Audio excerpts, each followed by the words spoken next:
کے لیے جنہوں نے اپنے ایمان کو بنایا اور اپنے ایمان کے ساتھ ایمانی زندگی گزاری، ان کے لیے اللہ نے وعدہ کیا ہے کہ ہم ان کی بات کو دنیا میں چلائیں گے اور انہیں دنیا کا خلیفہ بنائیں گے اپنا، اور بات ان کی چلے گی دنیا میں، اور ان کی نہیں چلے گی۔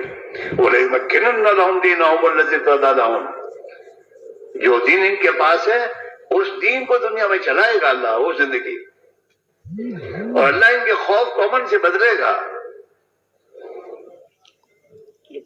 یہ وعدہ اللہ کا ہے۔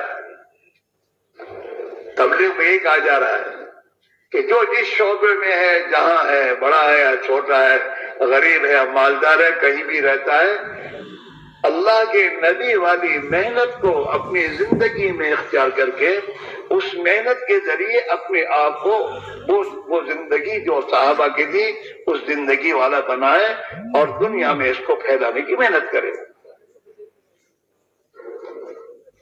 ہر فرد امت، چاہے وہ کوئی بھی ہو، مولوی صاحب ہے، مفتی صاحب ہیں، اور چاہے ملک کا وزیر ہے، چاہے ملک کا صدر ہے، چاہے بادشاہ ہے، چاہے کوئی بھی ہے، وہ اللہ کا بندہ ہے، اللہ نے اس کو پیدا کیا ہے، اور جو اللہ نے اس کو پیدا کیا تو اللہ کا اس سے مطالبہ ہے کہ تم میرا بندہ بن کے جی، چاہے تو ملک کا صدر ہو، چاہے تو وزیر اعظم ہو، اور چاہے تو مولوی صاحب ہو، چاہے کوئی بھی ہو۔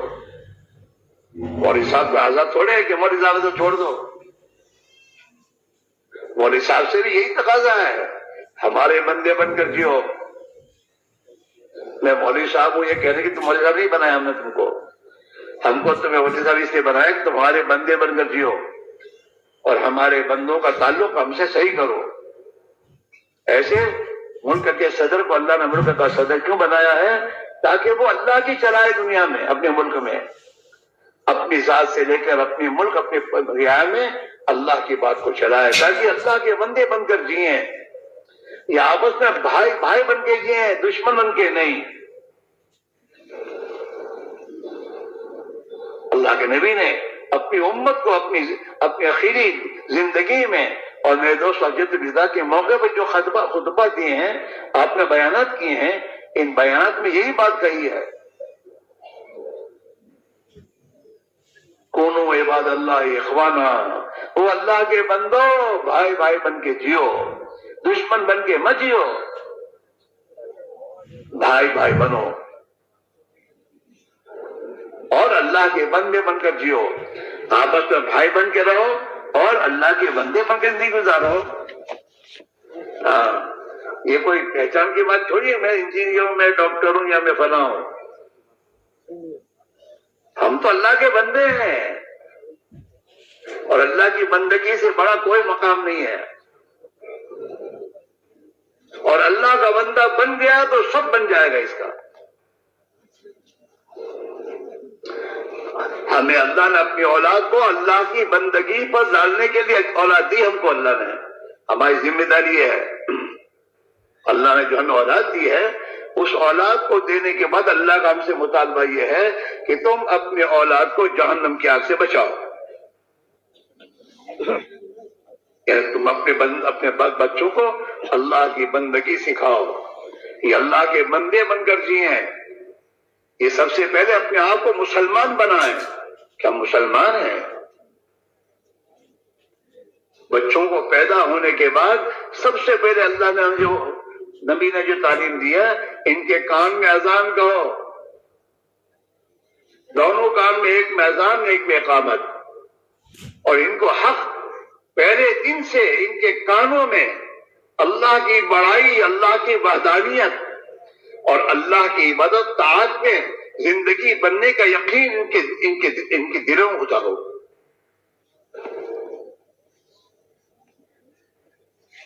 جب اللہ کی بڑائی دل میں آ جاتی ہے تو پھر آدمی کے دل میں غیر کی بڑائی نہیں رہتی۔ جی ہاں، وہی محنت کرنے سے آتی بات، وہ محنت جو اللہ کے نبی نے صحابہ کو جو محنت پر ڈالا۔ ہاں، یہ تبلیغ میں نکلنے کے بعد یہ 4 اعمال پر جو وقت لگانے کو کہا جا رہا ہے، یہ ہماری اس محنت کو زندہ کرنے کے لیے کہا جا رہا ہے کہ اس محنت کو صحیح طریقے میں زندہ کرو گے اور اس میں لگو گے، اس کے نتیجے میں اللہ تمہیں ایمان دے گا، اللہ تمہیں اپنا تعلق دے گا، تمہارے اندر وہ صفات پیدا ہوں گی جو صفات صحابہ کی زندگی میں اللہ نے پیدا فرمائی تھی۔ جیسے حضور کے زمانے میں کھیتی کرنے کا جو طریقہ تھا وہ طریقہ آج بھی وہی ہے، اور جیسے اللہ تعالیٰ اس زمانے میں کھیتی کرنے والوں کو اناج وغیرہ دیا کرتا تھا، آج بھی اللہ اسی طریقے میں دے گا۔ اس طریقے کو چھوڑ کر کوئی اور طریقہ اختیار کرے گا تو یہ نہیں ہوگا۔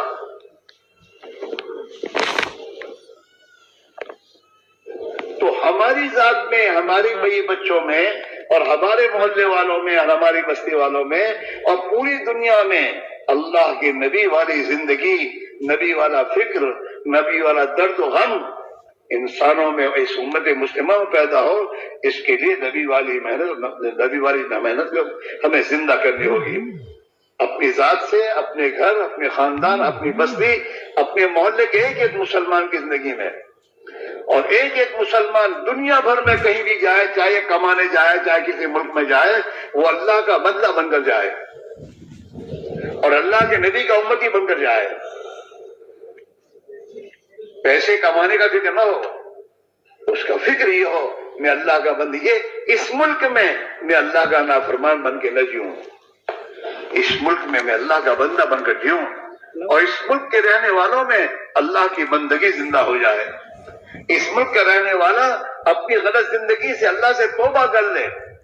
اللہ نے اس امت پر فضل فرمایا ہے کہ اس نے اللہ کو ناراض کرنے والے کام کتنے ہی کیے ہوں، لیکن اس سے کہا تو توبہ کر لے گا، تیری توبہ کرنے پر میں تیرے گناہوں کو معاف کر دوں گا، پاک کر دوں گا، اور میں تیری مدد کروں گا۔ بات صحیح ہے۔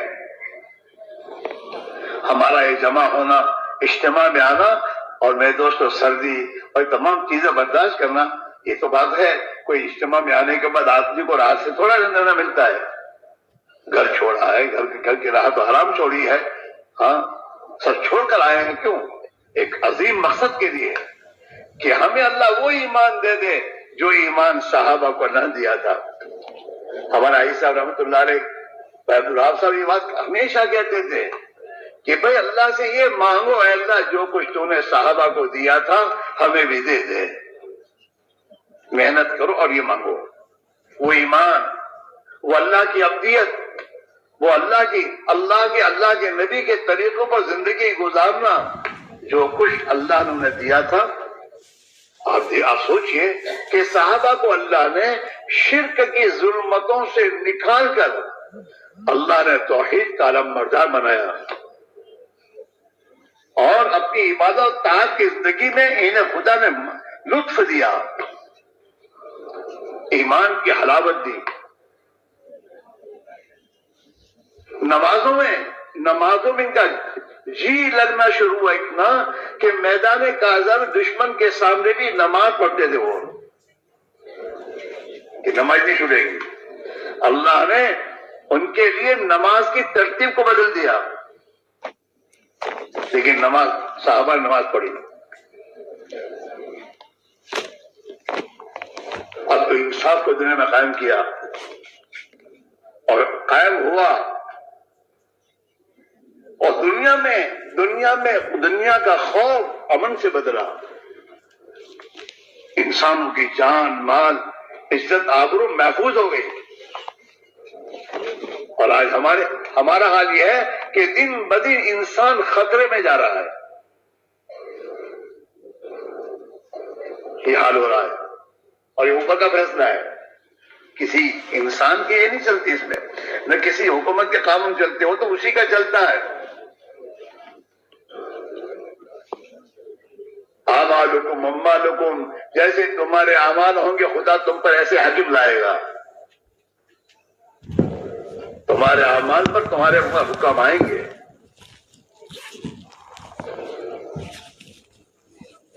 اس میرے بھائی میرے عزیزوں، اس وقت جو بات سمجھائی جا رہی ہے وہ محنت زندہ کی جائے، اپنی اپنے مقام پر بھی اللہ کے راستے میں نقل و حرکتوں میں دوستوں چل پھر کر بھی اس محنت کو زندہ کیا جائے جس محنت کے نتیجے میں اللہ خوش ہو کر ہماری زندگیوں میں ایمان و ایمانی صفات پیدا کریں گے. ہمارے اندر میرے دوستوں اللہ کی اطاعت کا جذبہ آئے گا. ہمارے اندر میرے دوست بھائی چارگی کے جذبے پیدا ہوں گے. ہمارے اندر سے اس دنیا کی کمیاں کی محبت نکلے گی. ہمارے اندر میرے دوستوں اپنے بڑے ہونے کے جذبات ختم ہوں گے. ہمارے اندر سے قومیت کے نعرے ختم ہوں گے. اللہ کو قومیت کا نعرہ پسند نہیں ہے. اللہ اس قوم کو باقی نہیں رکھتا جس میں نعرے ہوتے ہیں.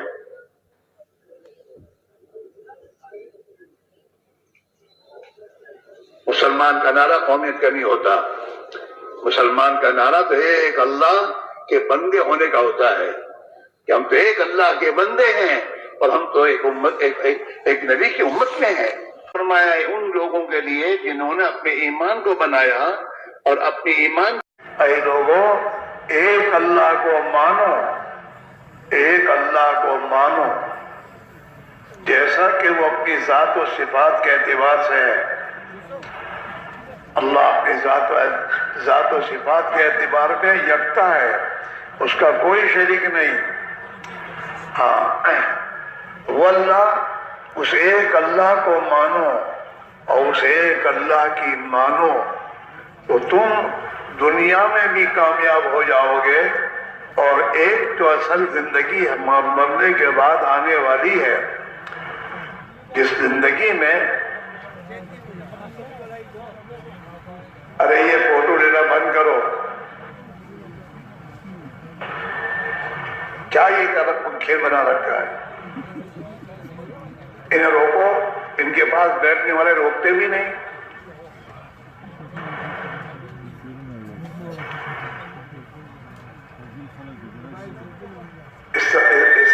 اس کے گناہ کا پتہ تو موت کے بعد چلے گا. ایک شوق ہو گیا ہے فوٹو لینے کا.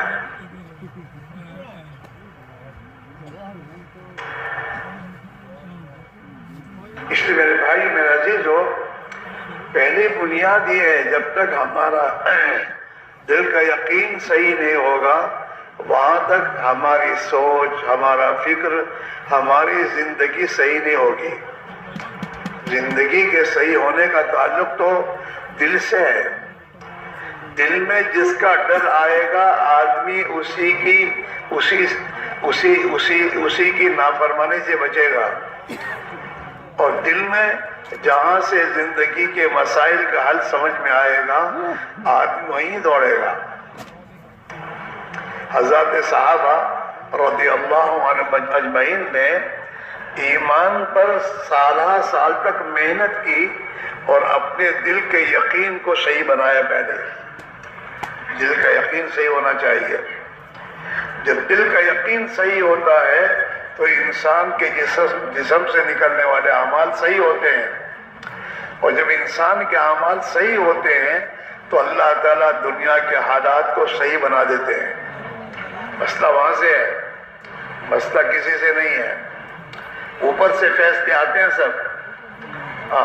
یدبر الامر من السماء الى الارض, آسمان سے زمین کا نظام وہ چلاتا ہے. فیصلے وہاں سے آتے ہیں. حدیث پاک میں آتا ہے جب اللہ تعالیٰ شانو زمین والوں کے لیے کوئی فیصلہ فرماتے ہیں تو اس فیصلے کو لے کر فرشتوں کو زمین پر بھیجتے ہیں. فرشتہ اس فیصلے کو لے کر آتا ہے اور بیت اللہ کا طواف کرتا ہے. اور بیت اللہ کا طواف کرنے کے بعد پھر اللہ کا یہ فیصلے کا اعلان کرتا ہے, اے دنیا کے انسانوں, آج سے تمہارے رب کا تمہارے بارے میں یہ فیصلہ ہے. اب وہ ہوگا. انسان کے دنیا کی حکومتیں کچھ بھی تدبیریں کریں, ٹھیک ہے تدبیر کرتی رہیں, ہوگا وہی جو آسمان سے فیصلہ ہوگا. یہ ان کے فیصلوں سے کچھ نہیں ہوگا, اوپر کے فیصلے سے ہوگا. اور اوپر کا فیصلہ ہمارے اعمال پر آتا ہے. جیسے ہمارے اعمال آسمانوں پر جاتے ہیں, اللہ نے ہر انسان کے ساتھ فرشتے لگا رکھے ہیں جو اس کی 24 گھنٹے کی زندگی کا ریکارڈ تیار کرتے ہیں۔ ہاں، صبح کے فرشتے الگ ہیں، شام کے فرشتے الگ ہیں۔ صبح کے فرشتے دن بھر انسان جو کچھ کرتا ہے وہ تیار، وہ لکھ کر لے کے جاتے ہیں آسمان پر۔ اور رات کے فرشتے عصر میں آتے ہیں، جو رات کے انسان کے جتنے اعمال حرکتیں ہیں اسے محفوظ کرتے ہیں۔ اور یہ صبح شام کے فرشتے فجر کی نماز میں اور عصر کی نماز میں جمع ہوتے ہیں۔ ہاں، فجر کی نماز میں جو فرشتے آئے ہیں وہ دن بھر کا ریکارڈ تیار کر کے عصر کی نماز میں حاضر ہوتے ہیں، اور رات کے فرشتے عصر کی نماز میں حاضر ہو کر ان سے ملتے ہیں۔ عصر کے آئے ہوئے فرشتے فجر کی نماز میں رات بھر کا پورا ریکارڈ لے کر پھر وہ عصر کے بعد وہ فرشتے اوپر جاتے ہیں، اور دن کے فرشتے پھر اپنے ریکارڈ تیار کر کے فجر کی نماز کے بعد وہ بھی اپنا ریکارڈ لے کے جاتے ہیں۔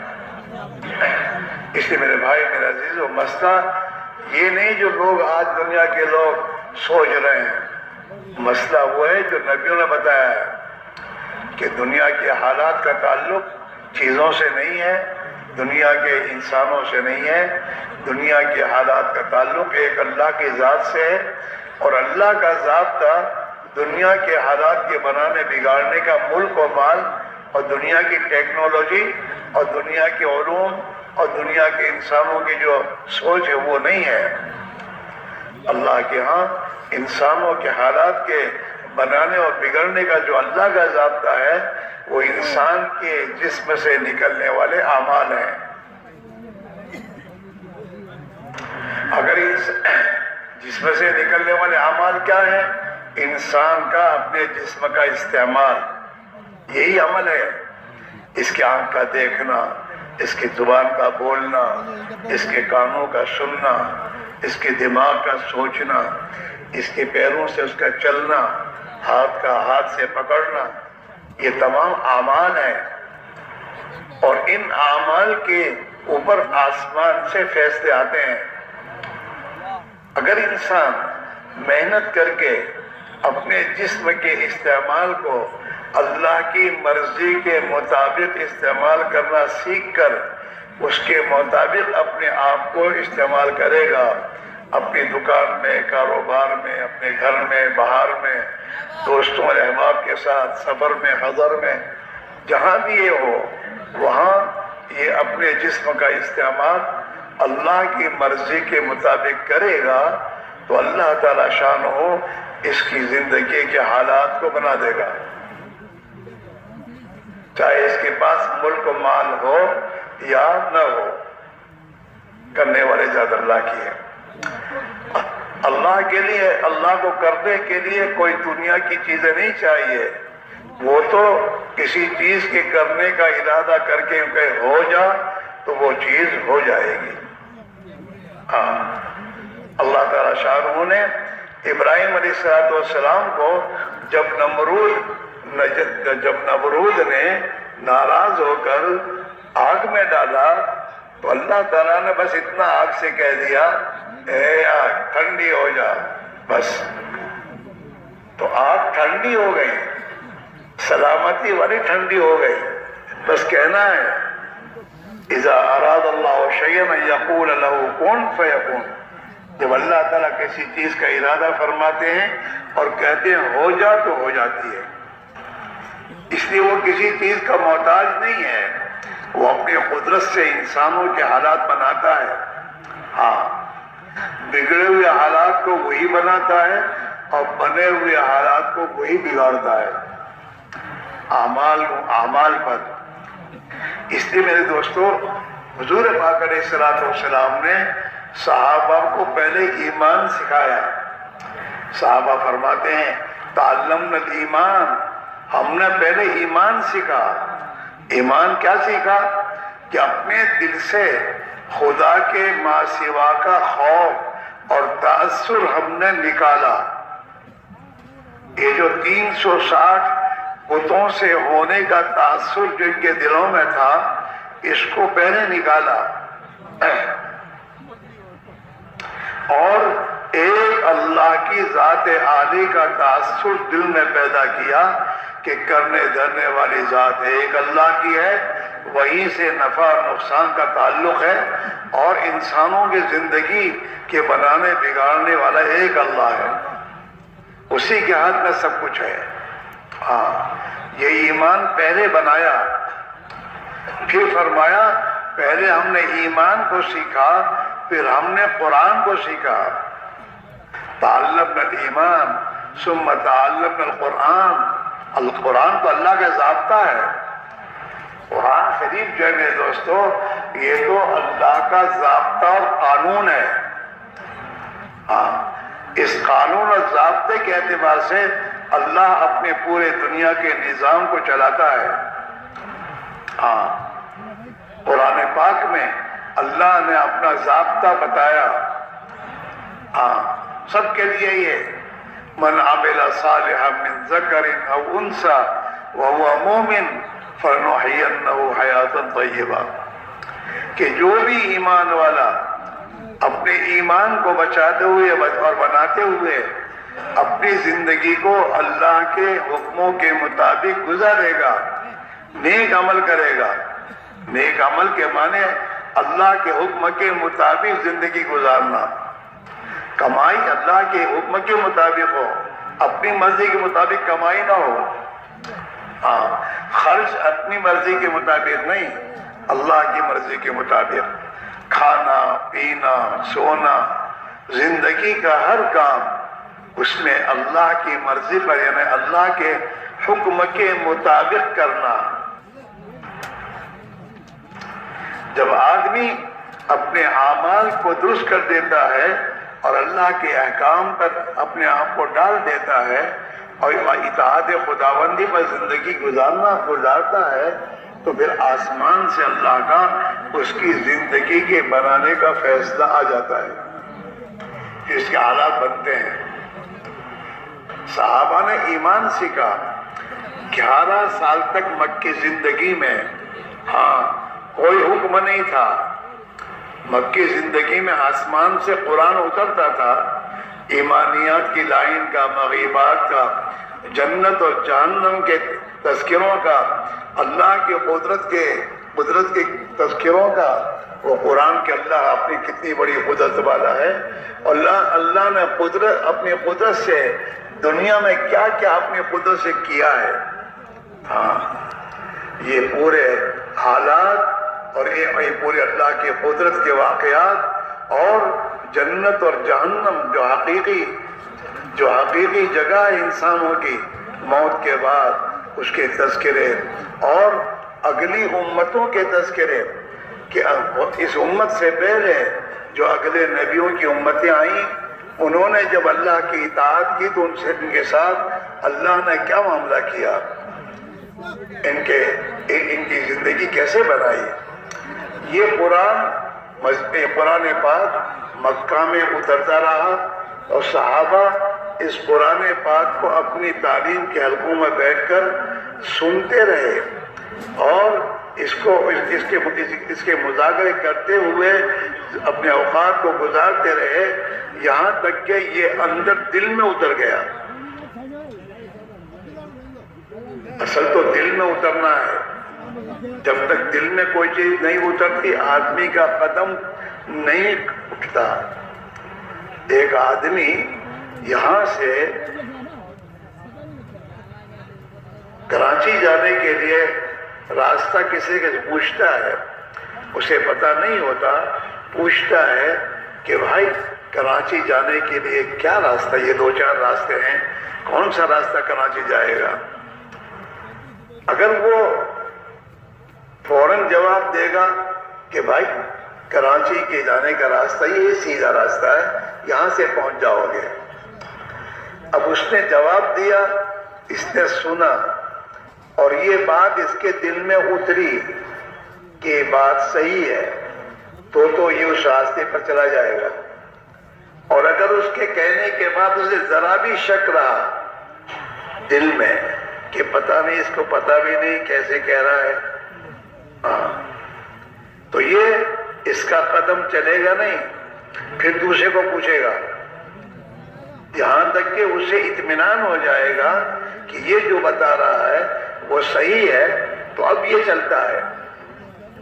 دنیا کے کاموں میں بھی جس کاروبار میں کچھ دفعہ ملنے کا یقین اندر نہیں ہوتا، دل میں جب تک یقین نہیں ہوتا تھا، آدمی اس کی طرف اپنا قدم نہیں بڑھاتا، چاہے لوگ کچھ بھی کہیں. اندر اصل یقین ہے. یقین کی بنیاد پر آدمی قدم اٹھاتا ہے. ایسے اس لیے میرے بھائیوں، سب سے پہلے یقین دل میں ہی آئے کہ اللہ کی ماننے میں میری کامیابی ہے اور اللہ کی بات کو نہ ماننے میں میری ناکامی ہے. یہ جب تک دل میں نہیں اترے گا، آدمی اللہ کی اطاعت پر نہیں آئے گا اور اللہ کی نافرمانی سے نہیں بچے گا. یہ یقین پہلے بنانا ہے. مکی زندگی میں 11 سال تک اس کو بنانے کی محنت کی گئی ہے. بتوں کا یقین دل سے نکالا اور ایک اللہ کی ذات عالی کا یقین دل میں بسایا. اس کی بڑائی اور عظمت کو اتنی بسائی دل میں کہ اللہ کے ماں سوا ہر مخلوق کی عظمت دل سے نکل گئی. جب اندر یقین بنا اور یقین بن گیا تو پھر آسمان سے احکام آئے، تو احکام پر زندگی گزارنا آسان ہو گئی. اور دل میں یقین اترتا ہے. یقین کی جگہ دل ہے اور دل اندر ہے. دل میں جانے کے راستے آنکھ ہے، کان ہے، زبان ہے اور دماغ ہے. یہ ہے، یہ 4 راستے جہاں استعمال ہوں گے. زبان جو بولے گی، آنکھیں جس نگاہ، آنکھوں کو آدمی جس ارادے اور جس سوچ کے ساتھ آنکھ سے دیکھے گا اور دماغ سے سوچے گا اور کان سے سنے گا، یہی چیزیں دل میں اترے گی. اللہ سے ہونے کو بولنا. حضرت مولانا عشاء فرمایا کرتے تھے رحمۃ اللہ علیہ کہ اللہ کے راستے میں نکل، اپنے گھر بار کو، دنیا کے شغل کو چھوڑ اور اللہ کے راستے میں نکل اور اپنی آنکھوں کو ایمانی آنکھ بنا. ایمان کے اعتبار سے دیکھ. تیری آنکھ جہاں سے دیکھ رہی ہونے کو، وہاں سے ایمان کی نگاہ سے دیکھ کہ دنیا میں جو کچھ چیزیں مجھے نظر آ رہی ہیں، یہ اللہ نے پیدا کی ہے. یہ اپنی ذات سے وجود میں نہیں آئی، اللہ کے پیدا کرنے سے پیدا ہوئی ہے. اور یہ دنیا میں جیسے وجود میں اللہ کی محتاج ہے، نفع نقصان پہنچانے میں بھی اللہ کی محتاج ہے. اور یہ دنیا سے اپنا وجود ختم کرنے میں اور فنا ہونے میں بھی یہ اللہ کی محتاج ہے. یہ ایمانی نگاہ، ان چیزوں سے دیکھنا، اس سے جو ہوتا نظر آ رہا ہے وہاں یہ کہے آدمی نہیں، یہ تو محتاج ہے، یہ اپنے وجود میں محتاج ہے. جیسے اپنے وجود میں محتاج ہے، ایسے نفع نقصان پہنچانے میں بھی اللہ کی محتاج ہے. یہ اپنی ذات سے کچھ نہیں کر سکتی. اس نگاہ سے دیکھنا دکان کو، کاروبار کو. دکان کرنے سے انکار نہیں ہے، لیکن دکان کو صحیح یقین کے ساتھ دکان کرنا، تجارت کرنا صحیح یقین کے ساتھ. کھیتی باڑی اور زمینداری اس سے کوئی روکتا نہیں ہے، لیکن صحیح یقین کے ساتھ.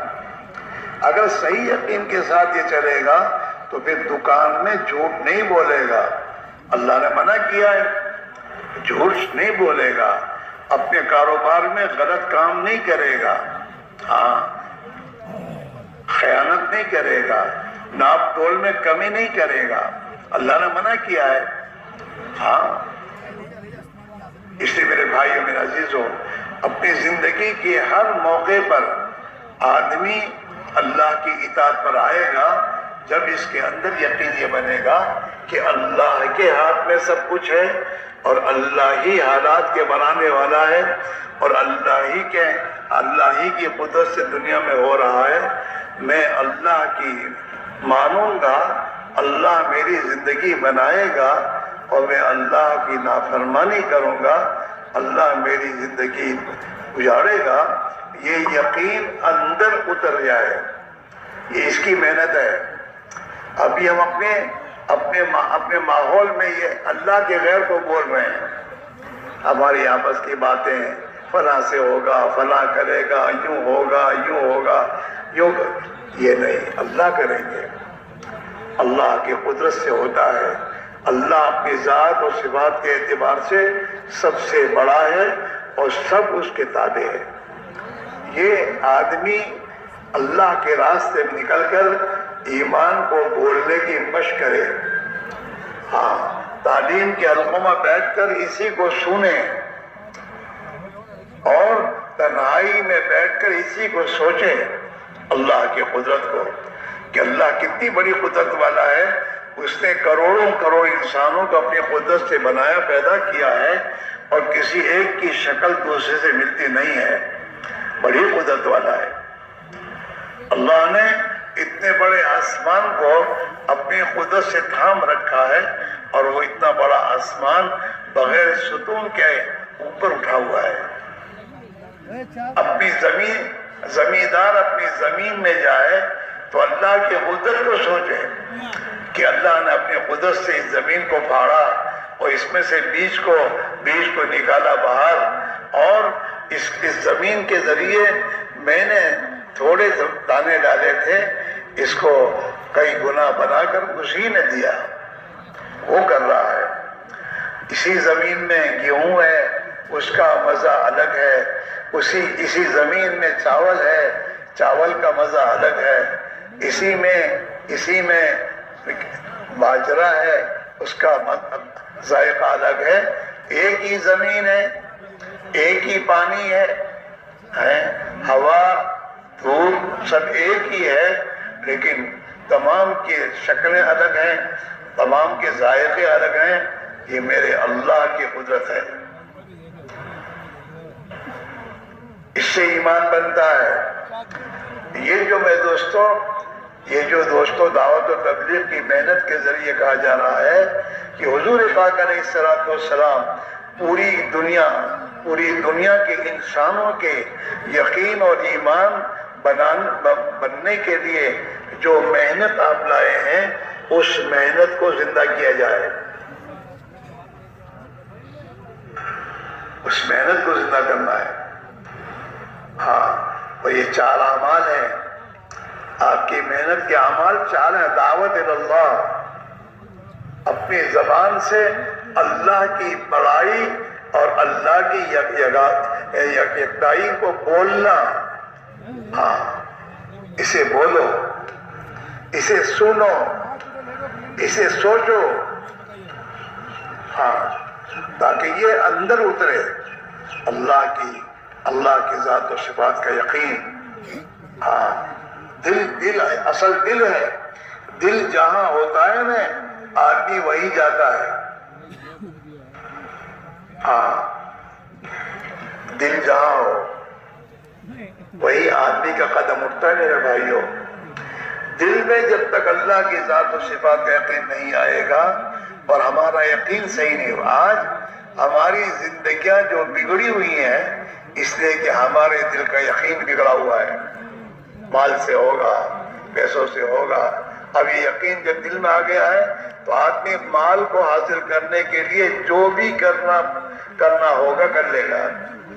جھوٹ بولنے سے مال زیادہ ملے گا تو آدمی جھوٹ بولتا ہے.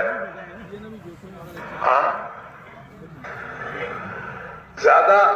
زیادہ میں کاروبار کروں گا تو مجھے زیادہ مال ملے گا. یہ یقین اندر کا ہے. تو کاروبار کو بڑھانے کے لیے لوگوں سے پیسے قرضہ لیتا رہے گا اور ادا نہیں کرے گا. وہ ادا کرے گا دے دوں گا، لیکن ادا نہیں کرے گا، کاروبار میں لگاتا رہے گا. یقین غلط ہے. اس لیے میرے بھائیو میرے عزیزو، ہم سب کو سب سے پہلے اپنے یقین کو بنانے کی ضرورت ہے، اور اس کو بنانے کے لیے یہ غلط ماحول جس میں ہم جی رہے ہیں، 24 گھنٹے خدا کے غیر کو بولنا، سوچنا، اسی کے تذکرے کرنا اور اسی میں مشغول رہنا، یہ جو ہے اس کو چھوڑ کر پھر میرے دوستو ہمیں ایک ایمانی ماحول بنانا ہوگا. حضرت مولانا الیاس صاحب رحمۃ اللہ علیہ فرماتے تھے کہ تو اپنے اس بگڑے ہوئے ماحول سے نکل، اللہ کے راستے میں نکل، اور مسجد کی 4 دیواری میں ایک نئی دنیا بسا.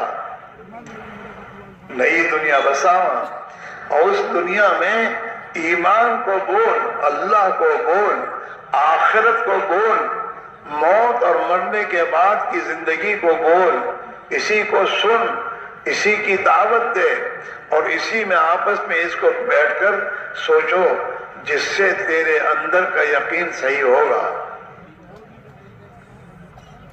مسجد میں 4 دیواری میں ایک نئی دنیا قائم کرنا، اسی لیے کہتے ہیں نا، جماعت میں نکل کر دعوت دو، زبان کا بول ایمانی بناؤ، تعلیم کے حلقوں میں بیٹھو اور فضائل کو سنو، آخرت کو سنو، اللہ کس عمل پر کیا دیتا ہے اس کو اتنا سنو کہ اس عمل پر یہ ملنے کا یقین تمہیں مل جائے، اندر اتر جائے، تاکہ اس عمل کو کرنا آسان ہو جائے گا.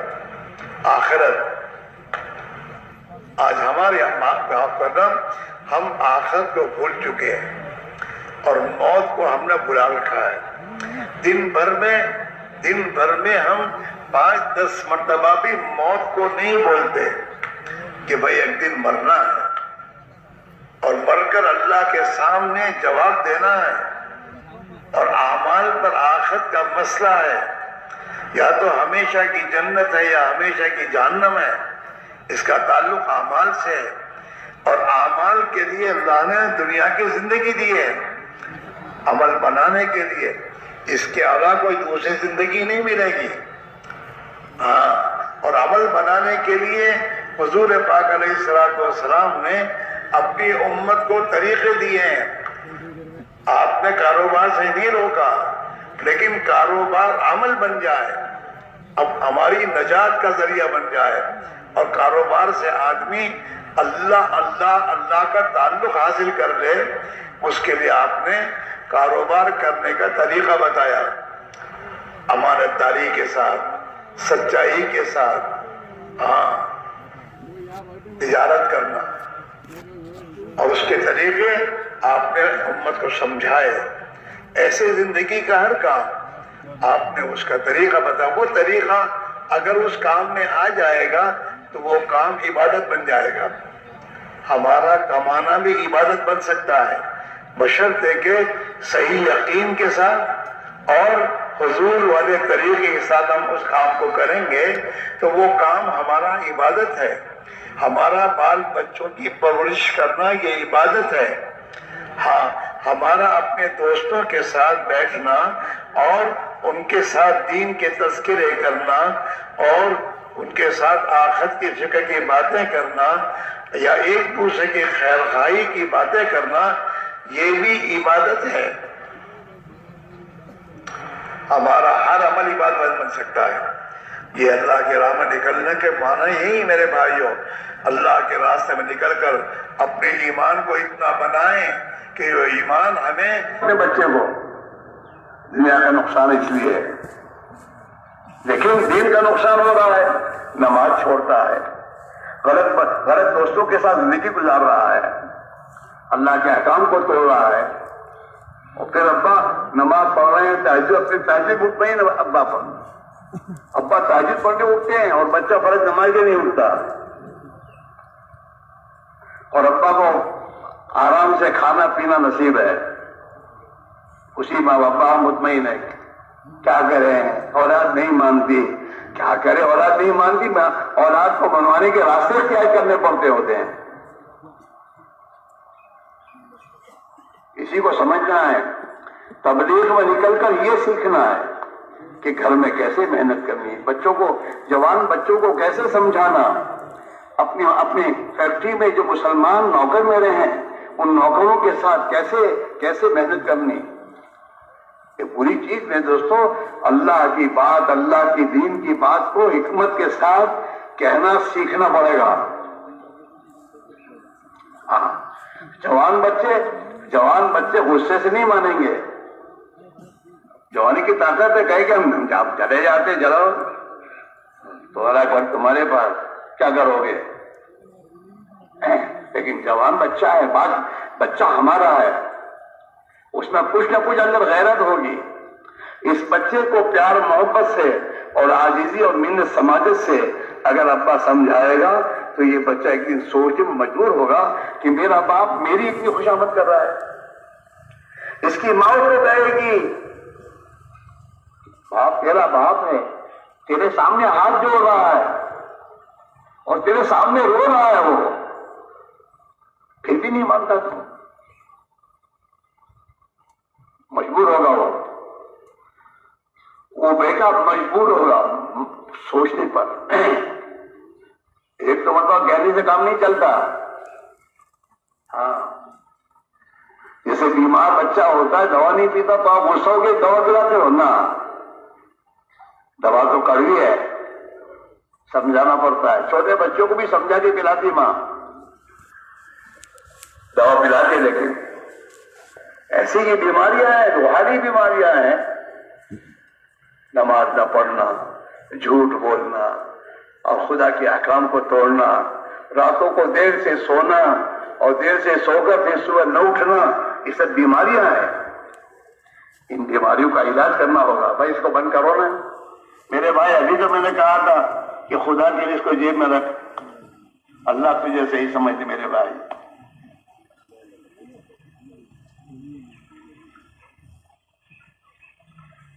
اب جتنی دیر اس میں لگی اتنی دیر تو سن ہی نہیں، ہو تو گئی.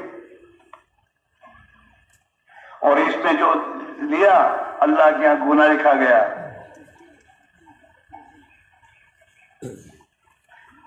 تو میرے بھائی میرے عزیزو، ایک چیز ہے ابھی جو ہم آئے، اللہ نے ہمیں اجتماع میں لایا ہے.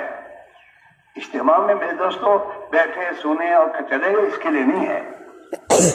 یہاں تو کتاب کو بھی آپ نے بیان سنا ہوگا کہ ہماری کیا ذمہ داری ہے اور اس ذمہ داری کو ہمیں پورا کیسے کرنا، اور اس ذمہ داری کے پورا کرنے پر اللہ کے کیا وعدے ہیں، اور اس ذمہ داری کے پورا نہ کرنے پر خدا کے کیا وعیدیں ہیں. یہ آپ گھنٹوں سنیں گے. اور سنانا کیوں ہے؟ تاکہ ہم اپنی زندگی کے نظام کو بدلیں. صحابہ نے زندگی کا نظام بنایا تھا کہ ہمارا مقصد نہیں کہ اللہ کا دین آخرت ہے. ہم کاروبار میں، کھیتی باڑی میں جہاں بھی ہوں اور ہمارے ہاتھوں میں حکومت بھی آئے گی تو ہم حکومت کے نہیں ہیں، ہم تو اللہ کے ہیں اور آخرت کے ہیں. ہمیں اللہ جیسے چاہے گا ایسا چل رہا ہے. ہاں، یہ ذمہ داری ہے ہر ایک کی. اور خاص طور پر کلمے والا تو کلمے والے تو کلمے میں اس کا اقرار کیا ہے کہ اللہ تیری مانیں گے اور تیرے نبی کے حکموں پر زندگی گزاریں گے. ہم تجارت میں، کاروبار میں آزاد نہیں ہیں. ہم جوان ہو گئے تو آزاد ہے؟ نہیں، آزاد نہیں ہے. جوانی میں بھی ہم پابند ہیں. ہم اپنے ملک میں رہیں گے تب بھی پابند ہے اور دوسرے ملک میں جائیں گے وہاں بھی پابند اللہ کے. سب درجیاں اللہ کی ہیں. ہاں، ہمارے انڈیا سے ہمارے وطن کے لوگ بہت آئے ہیں پاکستان میں پارٹیشن میں. یہاں آنے کے بعد زندگی عجیب عجیب گزر رہی تھی ان کی. ہمارے یہاں آپس میں مشورہ میں کیا کرنا، جماعت بھیجو ان کو سمجھانے کے لیے. اس لیے وہ یہاں سے آوا تو یہاں کی زندگی لے کر آئے ہمارے یہاں. وہی آزادانہ آوارہ زندگیاں اور اس کے ساتھ ہمارے وطن میں پڑے. تو سنو بھائی ان کو وہاں جا کے کچھ سمجھاؤ. تو ہمارے یہاں سے ایک جماعت گئی, اس میں بھی تھا. تو میں نے ہماری برادری کے جو ذمہ دار اور جو ساتھی ان کو جمع کیا. جمع کرنے کہا کہ دیکھو بھائی, جو اللہ انڈیا کا ہے وہی اللہ پاکستان کا ہے. یہ دماغوں سے نکال دو کہ ہم آ گئے تو بس ہم آزاد ہیں. نہیں, وہی اللہ یہاں کا ہے. اگر یہاں بھی تم اللہ کو ناراض کرو گے اور اللہ کی نافرمانی کا راستے اختیار کرو گے تو یہاں بھی اللہ تمہارے حالات بگاڑے گا. یہ نہیں آ گئے تو بس کون ہمارا بال نہیں کر سکتا ہے. وہی اللہ جو کیا ہے وہ سمجھایا ہم نے ان کو کہ بھائی زندگی کرو, ٹھیک کرو, اللہ کو راضی کرنے کی فکر کرو. اللہ راضی ہوگا, زندگی تمہاری بنا دے گا, تمہارے حالات درست کر دے گا. ہاں, ہم بھی یہاں پر آئے اسی لیے. ہمارے حالات درست کرنے کا ایک ہی راستہ ہے, گناہوں کی زندگی سے توبہ کرنا اور آئندہ کی زندگی کو صحیح کرنا. ہاں, پھر تمہاری اولاد تمہارا کہنا مانے گی. ہاں, پھر محلوں میں صحیح زندگیاں آئیں گی, اور جب صحیح زندگی آئے گی تو آسمان سے خدا کے ہمارے لیے فیصلے آئیں گے, عزت کے, حفاظت کے. حفاظت کرنے والی ذات ایک اللہ کی ہے, کسی کے ہاتھ میں نہیں ہے. جناب رسول اللہ صلی اللہ علیہ وسلم نے ایک صحابی سے کہا تھا, یا غلام احفظ اللہ یحفظک. او بچے, اللہ کے دین کی تو حفاظت کر تو اللہ تیری حفاظت کرے گا. ہاں, گھروں کی تنگیاں دور تب ہوں گی, آپس کی عداوت دشمنیاں ختم تب ہوں گی جب زندگی میں دین آئے گا. اللہ نے قرآن شریف میں صحابہ کو اپنی اس احسان کی میں دوست یاد دہانی کروائی ہے. وہ قوموں کے عروج و زوال کا مدار ملک و مال نہیں ہے, ڈگریاں نہیں ہیں, نیا ایجوکیشن نہیں ہے. دنیا کی قوموں کے عروج و زوال کا مدار قرآن ہے. اللہ کے نبی نے فرمایا ہے, ان اللہ یرفع بہذا الکتاب اقوام. اللہ اس قرآن پاک کے ذریعے بہت سے قوموں کو عزت دیتا ہے, بلند کرتا ہے. وَيَدْعُو بِهَا بِهِ آخَرِينَ, اور اسی قرآن کے ذریعے بہت سی قوموں کو خدا ذلیل کرے گا. جو ان پہ ایمان لائیں گے, اس کی والی زندگی گزاریں گے, خدا انہیں بلند کرے گا. اور جس قرآن پاک کو پیٹ کے پیچھے رکھیں گے اور اس کی والی زندگی کو چھوڑیں گے, اللہ انہیں ذلیل کر دے گا. صحابہ کو اللہ نے عزت دی اسی قرآن پاک سے. ہاں, صحابہ کے زمانے میں دو بڑی حکومتیں تھیں, روم اور فارس, جو اپنے سپر پاور ہونے کی بے دوست اور دعوے دار تھے. لیکن صحابہ قرآن پاک پر زندگی لے کر گئے, قرآن پاک پر دعوت لے کر گئے, اور اس طرح دنیا کے قوموں کو بنایا کہ اسلم تسلم, اسلام قبول کر لو سلامتی میں آ جاؤ گے. صحابہ نے ان کو یہ کہا جو سپر پاور تھے ان کو, اسلم تسلم, اللہ کے دین کو قبول کر لے, مسلمان ہو جا, تجھے خدا اپنی پکڑ سے سلامتی میں لے لے گا. ہاں, وہ تھوڑے تھے صحابہ, اور یہ تو پوری صدیوں سے حکومتیں کرتے تھے لوگ, روم اور فارس. لیکن ان کے سامنے بھی صحابہ اس قرآن پاک کو زندگیوں کو لے کے گئے اور اس کی دعوت کو لے کر گئے. ہاں, اللہ نے صحابہ کو اس قرآن پاک کے ذریعے عزت عطا فرمائی. دنیا میں ان کی چلی, ان پر کسی کی نہیں چلی. ہاں, گھروں میں ان کے سکون آیا, زندگیوں میں محبتیں آئیں, برکتوں کے دروازے اللہ نے کھولے. مدینہ منورہ میں دنیا کے لوگ دین سیکھنے آتے تھے, صحابہ سکھاتے تھے, کھلاتے تھے, پلاتے تھے, اور چاہتے وقت ان کو ہدیہ دیتے تھے. اللہ نے اتنے برکت کے دروازے کھول دیے, اور دنیا میں اللہ نے ان کی بات کو چلایا. آج بھی یہی میرے بھائیوں,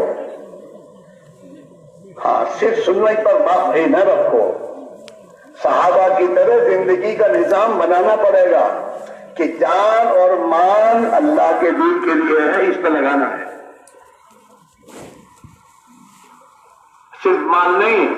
بہت سے ہمارے بھائی ایسے ہیں جن کو اللہ نے مال دیا ہے، وہ اللہ کے دین پر خرچ کرتے ہوں گے، غریبوں پر، مدرسوں پر، اور سمجھ اللہ کا شکر ہے جتنا ہوتا ہے کرتے ہیں۔ یہ تو مال کی ترتیب ہے، تیری جان کی ترتیب کیا ہے؟ جان اللہ کے دین پہ کتنی لگی؟ بھلی صاحب میرے مدرسے میں 50 مولوی صاحب ہر سال فارغ ہوتے ہیں، ٹھیک ہے تیرے مدرسے فارغ ہو رہے ہیں، تو نے دین کتنا سیکھا؟ تیرا تو قرآن پاک بھی صحیح نہیں، تیری نماز صحیح نہیں، تو اپنی تجارت میں اللہ کے احکام کو نہیں سیکھتا، تو اللہ کے ہاں تیری ذمہ داری پوری نہیں ہوئی۔ میرے بچے مولوی ہوئے تو وہ اپنے لیے بنے ہیں، میرا کیا؟ میں نے کیا دین سیکھا؟ رات کو آپ نے بیان سنا نا کہ بھائی ہر موقع کا دین سیکھنا اور اس کے مطابق زندگی گزارنا، یہ علم کا نمبر ہے ہمارا۔ یہ نہیں پہلے ضلع میں گئے تھے، نیا الحمد شریف یاد نہیں تھی تو جو ٹوٹی پھوٹی الحمد شریف یاد کی وہ چل رہی ہے۔ دین میں ٹوٹا پھوٹا چلتا ہے اور دنیا میں ٹوٹا پھوٹا چلتا نہیں۔ وہ ہے ٹوٹے پھوٹے چپل پہنے کہے گا، چپل نہیں چلتی ٹوٹے پھوٹے، نماز ٹوٹی پھوٹی چلتی ہے۔ زبان سے بولتا مسلمان کتنا میرے تو جری ہے یہ، حالانکہ اللہ کے نبی نے اپنے ہر امتی سے اس بات کا مطالبہ کیا ہے، صلو کما رأیتمونی اصلی، نماز ایسی پڑھو جیسے میں پڑھتا ہوں۔ نبی نے نبی والی نماز کا مطالبہ کیا ہے ہر ایک سے، حاجی صاحبوں، مفتی صاحبوں، مولوی صاحبوں، چاہے میں تو صدر صاحب ہوں، سب سے مطالبہ یہ کیا کہ یہ ایسی نماز سیکھ اور پڑھ۔ اور اللہ نے ہر مسلمان سے اس ایمان کا مطالبہ کیا ہے جو ایمان صحابہ کا تھا، ایمان بالغیب، غیب پر ایمان لانا۔ اللہ نے کہا ہے اللہ کی خبر یہی ہوگا، چاہے میری آنکھیں کچھ بھی دیکھ رہی ہوں، دنیا کے نادان بھی ہو کوئی کچھ بھی بول رہے ہوں، ہوگا وہ جو اللہ کہہ رہا ہے۔ اللہ کی خبر سچی ہے۔ ہاں میری آنکھ اگر غلط دیکھ رہی جھوٹ ہے۔ صحابہ اپنی آنکھ کے دیکھنے میں بھروسہ نہیں کرتے تھے۔ ان کی عورتیں بھی اللہ کی خبر پر ان کا حصہ، اللہ کی جو خبر وہ سچی ہے، نظر جھوٹی ہے۔ نظر اور خبر دونوں کا مقابلہ ہمیشہ ہوتا ہے۔ نظر کیا جو اس کا بیٹا امریکہ سے بنگلہ بن گیا، میرا بچہ جانا چاہیے، لیکن بنگلے کے اندر پریشانی کتنی آئی وہ نہیں دیکھتا ہے۔ بنگلہ تو بن گیا، میرا اس کا بچہ کویت گیا اور کویت سے کما کے لایا، یہ ہوا۔ دنیا کی ظاہری شکل کو دیکھ کر آدمی دھوکے میں پڑتا ہے، اور اللہ کہتے ہیں دنیا کی زندگی سے دھوکے مت پڑو۔ ہاں یہ دنیا کی زندگی میں جو کچھ تمہارے پاس ہے یہ تو نفع اٹھانے کے لیے ہے، تھوڑی دیر کے لیے، پھر آدمی مرنے کے بعد دنیا کو یہیں چھوڑے گا اور اپنے ساتھ اپنا عمل لے کے جائے گا، اور اس کے عمل پر اس کا مسئلہ ہوگا۔ ہاں اس لیے میرے بھائی میرے عزیزو، مشکل بات کچھ نہیں ہے، مشکل مسئلہ نہیں، مسئلہ آسان ہے کہ اپنی زندگی کو غلط زندگی سے توبہ کر کے اپنی زندگی کو دین پر لانے کی محنت میں ہاتھ لگا دے۔ محنت کا یہ مکلف ہے، ہدایت تو اللہ دے گا اس کو، لیکن محنت کا مکلف